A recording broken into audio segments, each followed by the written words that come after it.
સોલંકી આજે બનાવશું આપણે બદામ શેક। તો આપણે બનાવવાની શરૂઆત કરશું તો આ બદામને પહેલા મિક્સરમાં કાઢી લઈશું। આ બદામને આખી રાત પલાળી રાખી હતી એટલે સાલ ઉતારી લીધી છે અને બધી મિક્સરમાં નાખી દઈશું। આપણે ગરમી છે એટલે આ ઠંડુ હારો આ થોડું દૂધ નાખશું અને મિક્સરમાં કાઢી લઈશું। હાવ બદામ આપણે મિક્સરમાં કાઢી લીધી છે। હવે દૂધ ગરમ કરવા મૂકી દઈશું। ગેસ ચાલુ કરી દીધો છે। આમાં એક બાટલી દૂધ નાખીશું।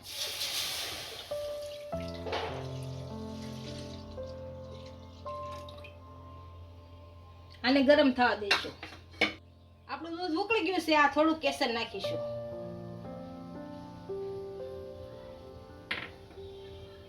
ખાંડ નાખીશું।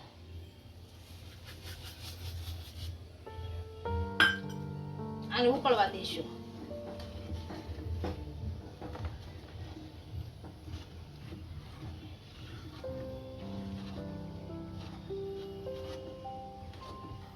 આપણું દૂધ ઉકળે ત્યાં થોડુંક ઠંડુ દૂધ છે એમાં કસ્ટર્ડ પાવડર નાખીશું એટલે આપણું દૂધ થોડું ઘાટું થઈ જાય અને હલાઈ નાખીશું। હારો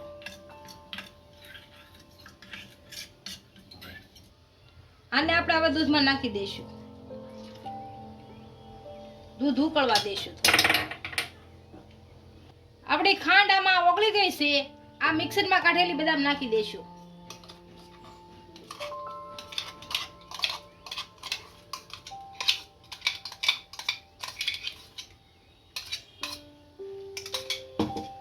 હવે આને ઉકાળી નાખશું।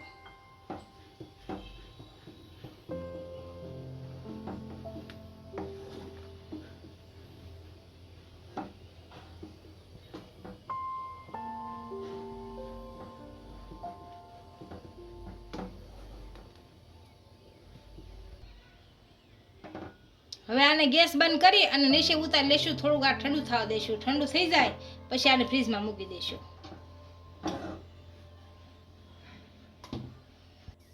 આપણું દૂધ છે એ એકદમ ઠંડુ થઈ ગયું છે। આમાં એલચી પાવડર નાખીશું। બદામના ટુકડા નાખીશું અને હલાવી નાખીશું।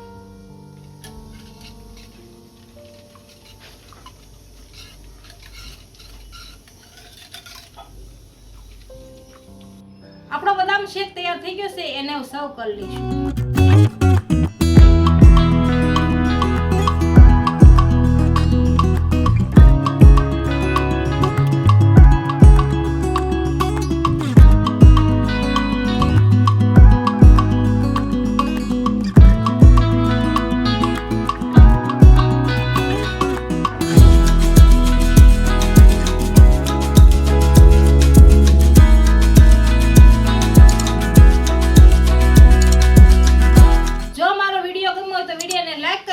ઇન્સ્ટાગ્રામ અને ફેસબુક પર ફોલો કરી દેજો। મળીએ નવા વિડિયો સાથે।